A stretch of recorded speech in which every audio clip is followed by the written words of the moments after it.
नाज़रीन, आपका इस्तकबाल है फिर एक बार हम बदलेंगे देश बदलेगा के इस प्रोग्राम में। जैसा कि आप जानते हैं, हम हर बार एक नई शख्सियत को लेकर, एक नए इशू को लेकर हिंदुस्तान की अवाम के सामने एक ऐसा प्रोग्राम लेकर आते हैं जिससे हम कोशिश करते हैं कि हमारे समाज में एक बदलाव आए और हम हिंदुस्तान को भी बदलें और हम खुद भी बदलें। मेरे साथ आज जुड़ने वाले हैं माजिद मेमन साहब, criminal lawyer and a very renowned personality in India. Majid Memon साहब, आपका बहुत शुक्रिया, आपने हमको टाइम दिया। आपकी शख्सियत के बारे में सारा हिंदुस्तान जानता है। You are a international personality when it comes to judiciary and law and criminal law.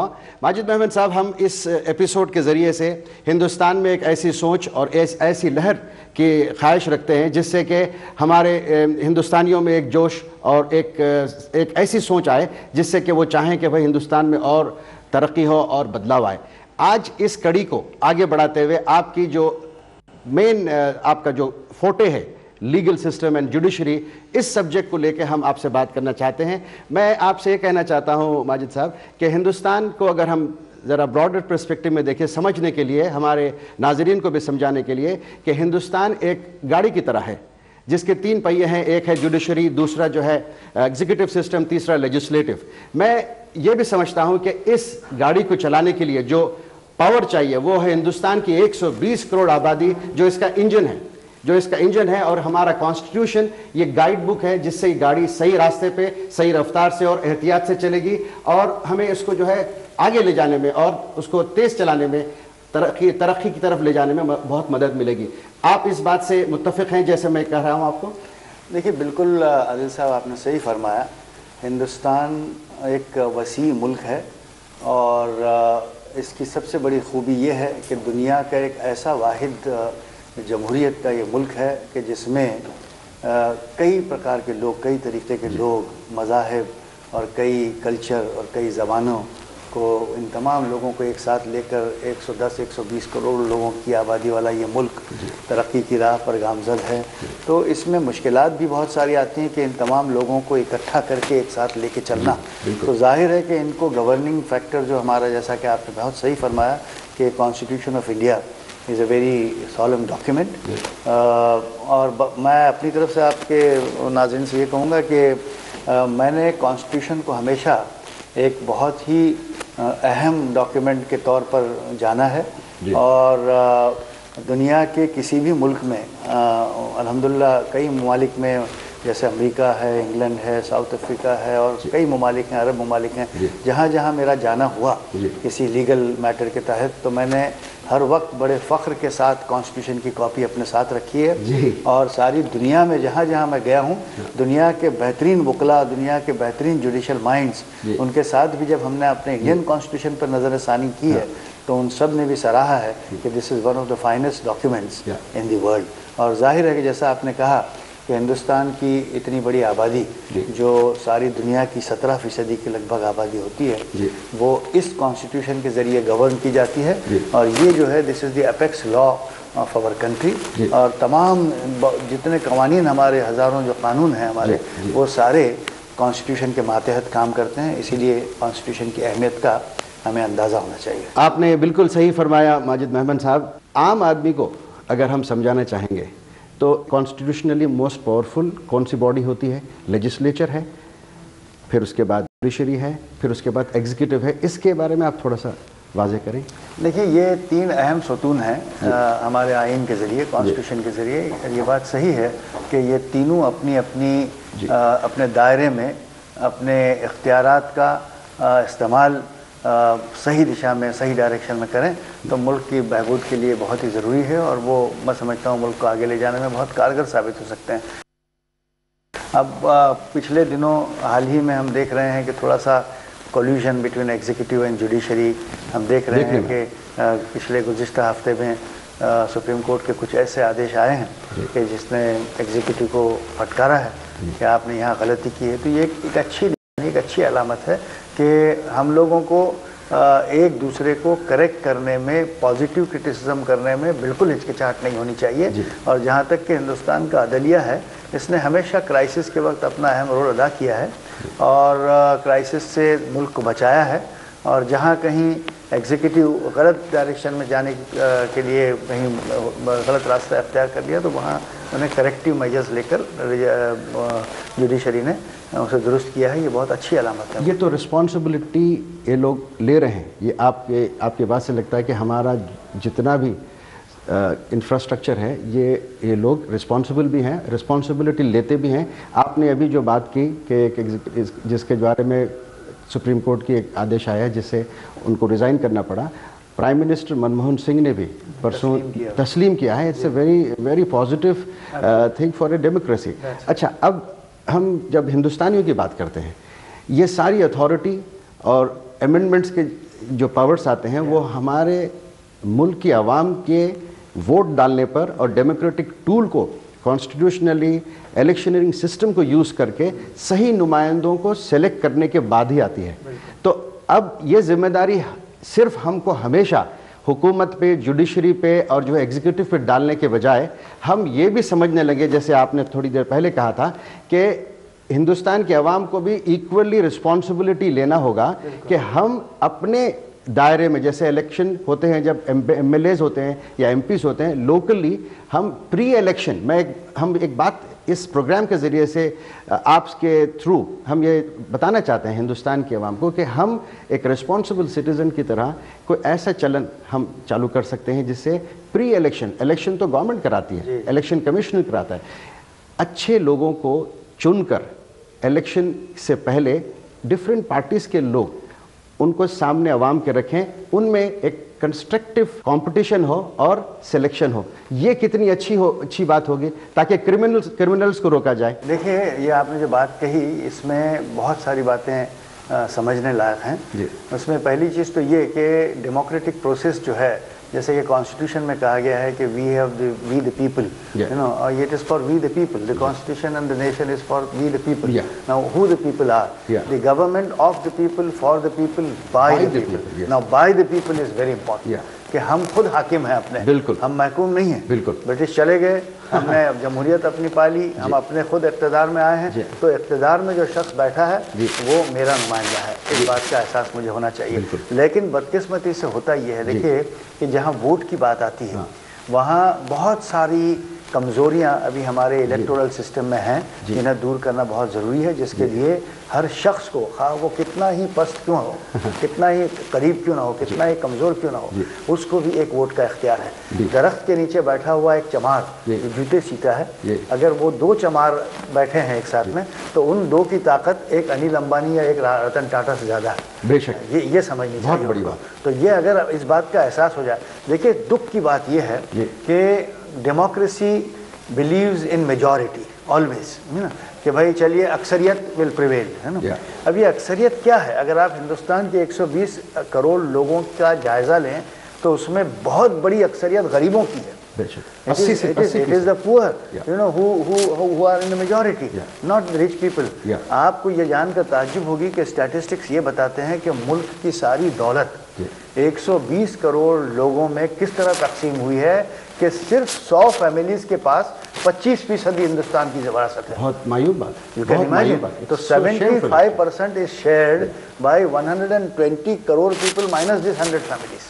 تو therefore it is a disastrous thing. اس کے بارے میں غور کرنے کی ضرورت ہے. اور جہاں تک کہ چناوی معاملہ آپ بتا رہے ہیں, بدقسمتی کی بات یہ ہے کہ ہم نے ایجوکیشن کی کمی ہونے کی وجہ سے, ہم نے پولیٹیکل کانشسنس کی ایبسنس ہونے کی وجہ سے ہم لوگ بار بار اس طرح پستے ہیں کہ غلط لوگ جا کر بیٹھ جاتے ہیں, وہ غلط لوگ ملک کو غلط دشا میں لے جاتے ہیں, غریبوں کے علاج نہیں ہوتا, غریبوں کے مسائل پر کوئی توجہ نہیں ہوتی. تو یہ کئی سالوں سے سلسلہ چل رہا ہے, لیکن اب ضرورت ہے, جیسا کہ آپ کا یہ موضوع ہے کہ ہم بدلیں گے اور دیش بدلے گا.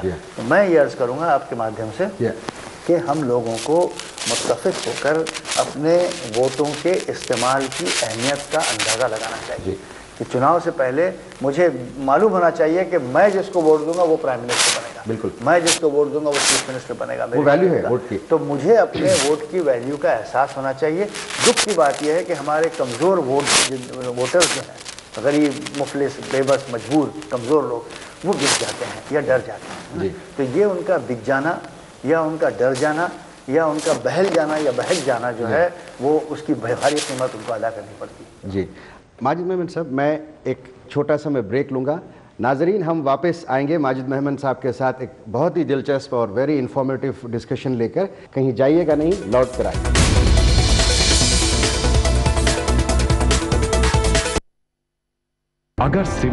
नाजरीन, आपका फिर एक बार इस्तकबाल है हम बदलेंगे देश बदलेगा के इस प्रोग्राम में। माजिद मेमन साहब, मैं एक हिस्ट्री की किताबों से राजेंद्र प्रसाद, हमारे जो प्रेसिडेंट रहे, मुल्क के पहले प्रेसिडेंट थे, उन्होंने कॉन्स्टिट्यूशन के बारे में एक बहुत ही बेहतरीन बात कही थी। उन्होंने कहा कि कॉन्स्टिट्यूशन के जो पैरामीटर्स हैं उसको लिखा जिस तरीके से गया है ये बहुत हद तक सही भी हो सकता है और उसमें कमियां भी हो सकती हैं, लेकिन हमें ये देखना चाहिए कि उसको चलाने वाले कौन हैं।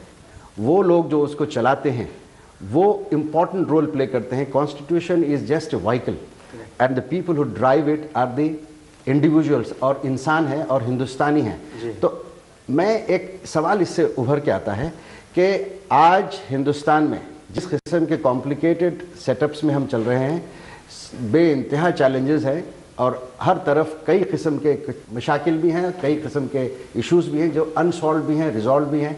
तो इनमें वो लोग जो कॉन्स्टिट्यूशन को समझ के ईमानदारी से और अपनी पूरी दयानतदारी से इस मुल्क को आगे बढ़ाने में योगदान देने वाले लोगों की क्या हमारे पास कमी नहीं है? देखिए आदिल साहब, मैं एक बात इस मामले में ये कहना चाहूँगा कि constitution is the highest law of the country. And when you talk of the law, you know, the laws are not justice by themselves. Laws are only means to justice. You know, laws are only tools for justice. Now what is in fact required is justice. हर समाज, you know, Hindustan का एक जमहूरी समाज कहिए या कोई और किसी मुल्क का समाज इंसाफ चाहता है, लोग इंसाफ चाहते हैं, और इंसाफ एक मंजिल है जिसकी राह जो है कानून के ज़रिए चली जाती है और मंजिल पर पहुंचा जाता है। अब ये laws are not always very rigid, remember this, therefore they have to be. अब राजेंद्र प्रसाद की जो आपने पहले जमहूरियत, हिंदुस्तान की जमहूरी का पहले सदर की बात की, उनका जिक्र किया, उनके तासुरात बताया, तो मैं आपसे ये बताना चाहूँगा कि constitution came into force in India, history says, on the 26th of January 1950। 1950 से आज हम 2011 में 61 साल का सफ़र तय कर चुके हैं। इस 61 साल के अरसे में parliament, which is a permanent body, people change, members change, but parliament is a permanent body. So from 1950 till 2011, so many members of parliament came and went. So many continued for several terms. तो इन लोगों ने तहफ़्फ़ुज़ किया है constitution of India का, और constitution of India का न सिर्फ तहफ़्फ़ुज़ किया है बल्कि आवाम की ज़रूरियात, समाज की ज़रूरियात, मुल्क की ज़रूरियात का एहतराम करते हुए कॉन्स्टिट्यूशन में तरमीम भी लाई है। There are number of amendments in the constitution because the laws need to change with the need of the society with the passage of time. जैसे जैसे वक्त बदलता है वैसे वैसे ज़रूरियात बदलती हैं, वैसे वैसे तरजीहात बदलती हैं, तो उस हिसाब से आपको कानून में भी तरमीम लानी चाहिए। The law must keep pace with the times and the needs of the people because it is in the service of the people. इससे फैज़ किसको हासिल करना है? आवाम को। तो आवाम को और मुल्क को जो फैज़ दिलाना है, समाज को जो फैज़ दिलाना है, वो वक्त के तकाजे के तहत तरमीम लाना ज़रूरी होता है। और कॉन्स्टिट्यूशन, और our constitution has also undergone about 100 amendments by now. तो बहरहाल कॉन्स्टिट्यूशन की हिफाजत करना हम शहरियों का फ़र्ज़ है, आम आदमी का फ़र्ज़ है। और हमारी आज़ादी, liberty is above everything else. Your life, you know, revolves around liberty. आपकी आज़ादी जिसे हम सबसे बड़ा हक समझते हैं, तो आपकी लिबर्टी जो है, फ्रीडम है, उसके प्रोटेक्शन आपका कॉन्स्टिट्यूशन करता है। लेकिन वो कॉन्स्टिट्यूशन एक सिर्फ कागज़ी किताब बनकर न रह जाए, उसको अमल किया जाए। मैं एक मुख्तसर सी बात कर लूँगा इससे पहले कि आप मुझे अगला सवाल पूछें। Learned hand, a great jurist, internationally reputed, has said about the constitution that about liberty, beautiful say which I am reproducing for your people here. On liberty, he has said that liberty lies in the hearts of men and women. When it dies there, no constitution, no law, no court can save it. That's the crux. No constitution, no law, no court can do even much to help it. So liberty lies in the hearts of men and women. हमें अपने दिलों में liberty को जिंदा रखना है. अगर एक आम आदमी अपनी आज़ादी का एहतराम, उसकी अहमियत को समझते हुए उसे ज़िंदा रखेगा, बरकरार रखेगा, तब वो खुशी से ज़िंदा रह सकता है. अगर उसके दिल के अंदर वो लिबर्टी ख़त्म हो चुकी तो कोई कानून या कोई इंसाफ बचा नहीं सकता उसे. आज के दौर में हम इतनी सारी बातें जुडिशरी को लेकर की हैं और कॉन्स्टिट्यूशन के डिफेंस में हमने की है, फिर आज जो अवाम के साथ और माशरे में, डिपार्टमेंट्स में, गवर्नमेंट में जिस किस्म के कांड चलते हैं, scam after scam and so many misappropriations, people tainted and criminal cases booked and CBI inquiries and this and that, आज आम हिंदुस्तानी ये देखकर, ये सोचकर एक अचंभे में है कि हमारी सही मानों में जो कॉन्स्टिट्यूशनल अथॉरिटी है और ये हमारी डेमोक्रेसी का मिसयूज़ करके हमारे पूरे सिस्टम में जो फेथ नाम की चीज़ थी, कि हमारा एक यकीन था कि हमारे पास एक बॉडी है, कॉन्स्टिट्यूशन, जुडिशरी है, लेजिस्लेचर है, इस पे से फेथ कहीं आपको नहीं लगता कि किसी तरह डैमेज हो रहा है? आदिल साहब, ये आपने जो बात कही ये बहुत अहम है. आज के दौर में, दौर हाजिरा की बात आपने जो की है कि तरह तरह की चीज़ें सामने उभर के आ रही हैं, लेकिन ये चीज़ें, इन चीज़ों का उभर के आ जाना और इन पर कानूनी कार्रवाई का करना, ये एक हमारे लिए इत्मीनान की बात है कि देखिए इन लोगों को बख्शा नहीं जाएगा, इन लोगों के साथ सख्त कानूनी कार्रवाई की जाएगी. अगर ऐसा है तो एक आम आदमी को थोड़ी सी ढारस उसकी बनती है और उसे लगता है कि हाँ, कहीं ना कहीं अदलिया जो है वो गलत लोगों को हरगिज़ नहीं बख्शेगा और हमारे साथ इंसाफ ज़रूर होगा. Economic inequality is the basis for dissatisfaction and failure of system. जैसा कि economic inequality is the cause for restlessness and for losing faith in the system. देखिए हमारे मुल्क में आपको ताज्जुब होगा अगर आप स्टैटिस्टिक्स देखें कि जैसा हमने कहा कि 100 फैमिलीज़ अगर 25% हिंदुस्तान का वर्षा संभाले हुए है, तो जाहिर है कि लोगों के दरमियान जो हैव्स एंड हैव नॉट का जो गैप है वो बहुत बढ़ गया है. आज एक आम आदमी का क्या डेफिनेशन है? आम आदमी वो है जो मुलाजिम पेशा है या छोटा मोटा कामकाज करता है, वो जो तनख्वाह पाता है पहली तारीख को, उसकी तनख्वाह 30 दिन नहीं चल पाती, उसकी तनख्वाह 20-21वें दिन लड़खड़ा जाती है, उसकी जेब 21 तारीख के बाद खाली हो जाती है और लास्ट के 8-9 दिन में उसे या तो कहीं चोरी करके या कहीं कर्ज लेकर या किसी से भीख मांगकर अपना गुजारा करना पड़ता है. तो ये ख़त्म करना होगा. माजिद मेमन साहब, मैं एक छोटा सा मैं ब्रेक लूँगा. नाजरीन, हम वापस आएंगे माजिद मेमन साहब के साथ एक बहुत ही दिलचस्प और वेरी इंफॉर्मेटिव डिस्कशन लेकर. कहीं जाइएगा नहीं, लौट कर आइए.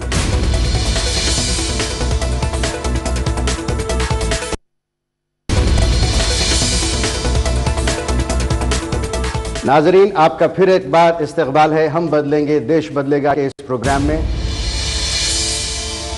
मैंने कई लीगल एक्सपर्ट से बात की, कुछ गवर्नमेंट ऑफिशियल से बात की जो 70s में थे, 80s में थे. एक छोटा सा रिसर्च हमने किया है. मैं मेरे ब्लॉग adilmohammad.in और जो है ETV के जानिब से हमने कुछ रिसर्च किया है.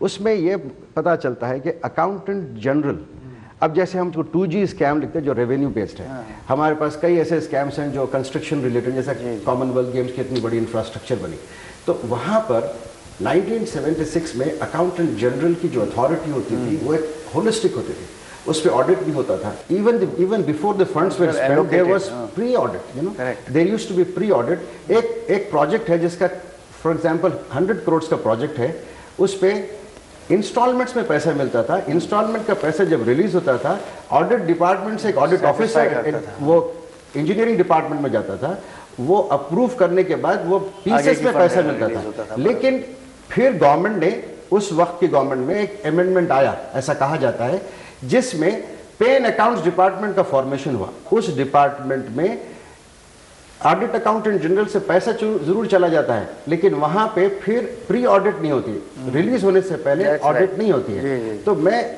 ये कहना चाह रहा हूं कि ये सारा जो कांड चल रहा है, जिस किस्म के करप्शन के स्कैम्स हो रहे हैं, ये यहाँ पे कहीं प्रॉपर ऑडिट नहीं होने की बुनियाद पे और प्रॉपरली पैसा डिस्पर्स नहीं होने की बुनियाद में, एक्स्ट्रा पावर्स देने की बुनियाद पे इन लोगों में ये एक आ गया कि भाई I can use my extra powers and make en mass money. This is so dangerous for the nation. آپ اس کے بارے میں کیا کہیں گے؟ بالکل بالکل، اس پر ہم ضرور کہیں گے کہ جو پہلے کی پالیسی تھی اسے ریوائیو کرنا چاہیے، اور پیسوں کے تعلق سے چونکہ اتنے بڑے بڑے غبن، اتنے بڑے بڑے یہ اسکیم سامنے آئے ہیں، تو یہ لازمی ہے کہ ایک عام آدمی کا پیسہ، غریبوں کا پیسہ اس طرح سے نہ لوٹا جائے، اور اس کو چیک کرنے کے لیے پیسہ کسی بھی پروجیکٹ سے پہلے باقاعدہ پری آڈٹ کیا جائے، اور اس کا انسٹالمنٹ سیٹسفیکٹری پرفارمنس اور کوائٹ مطلب اس کا جو ایکسپینڈیچر کا اکاؤنٹ صحیح دے کر مطمئن کرنے کے بعد ہی آگے کا پیسہ رہے گا۔ یہ جو اسکیمز ہیں اس کے جتنے انویسٹیگیشنز ہو رہے ہیں اس کو کرائم برانچ آف انڈیا دیکھتی ہے۔ ایک باڈی اور ہے، ایک ہوتا ہے director of revenue intelligence. Director of revenue intelligence کی اتھارٹی میں یہ ہوتا ہے کہ جہاں پر گورنمنٹ کا ریونیو جنریشن ہوتا ہے اور جہاں پہ ریونیو سائفن ہونے کا، اس کا مس یوز ہونے کا کوئی اندیشہ ہوتا ہے، وہاں پر ایک ویجیلنٹ باڈی کام کرتی ہے اور اس کو کام کر کر ان کو روکنے کی اور ہندوستان کا نقصان نہ ہو اور ریونیو کو روکنے کا کام کرتی ہے۔ تو اب یہ سی بی آئی میں جو کیسز ہیں، یہ اس کے ساتھ ساتھ یہ کیسز جو ہے ڈائریکٹر آف ریونیو انٹیلیجنس سے بھی جڑی ہونی چاہیے، ان لوگوں کو بھی اتھارٹی دینی چاہیے، اور سمجھنے کے لیے جیسے سوئٹزرلینڈ کے بینکوں میں پیسے کی بات ہوتی ہے، 2G scheme big revenue generating scheme, اس کے بارے میں آپ کچھ سی بی آئی جو ہے وہ ہماری پریمیئر انویسٹیگیٹو ایجنسی ہے، سینٹرل بیورو آف انویسٹیگیشن، جو ہمارے تمام کرمنل آفینسز میں جو کمپلیکیٹڈ یا سینسٹیو میٹرز ہوتے ہیں، جس میں زیادہ پبلک چرچا ہوتی ہے وغیرہ، یا جس میں انوالومنٹ زیادہ ڈیپ ہوتا ہے، وہاں پر وہ تفتیش کا کام سی بی آئی کو دیا جاتا ہے۔ لیکن جہاں مس اپروپریشن آف ہیوج فنڈس کی بات ہوتی ہے، بہت آپ نے صحیح بات کہی کہ وہاں D R I should come into picture. D R I is expert in that field. Revenue کا تعلق ہے کہ جہاں ریونیو ہندوستان کا افیکٹ ہوتا ہے، اور جہاں وہاں مس اپروپریشن کے بعد سی بی آئی کے ساتھ in collaboration with D R I the investigation should proceed. اور آج جب ہم اور آپ یہ چرچا دیکھ رہے ہیں عام طور پر کہ سی بی آئی پر بھی الزامات لگ رہے ہیں، کچھ لوگ اپوزیشن کے یہ کہتے ہیں کہ C B I is the Congress bureau of investigation, اور C B I so therefore what we would say is that naturally there is no reason why DRI must also not intervene in matters of getting funds from abroad. You know, CBI, DRI, they must be together, and in coordination they should work for the betterment of the country and for digging into these kinds of offences and getting to the bottom of the truth, so that the Indian economy is saved from these disastrous crimes. ایک عام آدمی کا جو issue رہتا ہے کہ کسی بھی ٹینگل میں لیگل حاصل ہوتا ہے، اس کو ہندوستان کے جوڈیشری پہ فیتھ ہوتا ہے اور وہ اس کا دروازہ کھٹکھٹاتا ہے، اور یہاں پہ حق کو حاصل کرنے کے لیے جوڈیشری کے تھرو اپنے انصاف کی طرف آگے بڑھنے کے لیے اس کو بہت زیادہ پیسہ بھی خرچ کرنا پڑتا ہے۔ اس کی وجہ میں ایک تو یہ بھی ہے، ہماری ہندوستان کی آج نوعیت ایسی ہے کہ دنیا کی 2.5% زمین ہمارے پاس ہے، اور دنیا کا 3.5% پانی ہمارے پاس ہے، مگر دنیا کی 17% آبادی کو ہم ہینڈل کر رہے ہیں، برڈن کر رہے ہیں۔ ایکچولی اوور پاپولیٹڈ کنٹری، تو in over populated country like this we can't compete with United States of America اور وتھ انگلینڈ اور other European countries in terms of judicial dispensation of justice. وجہ یہ ہے کہ پر جج how many people are there. اگر یہ آپ تناسب دیکھیں گے تو it is disastrous for India.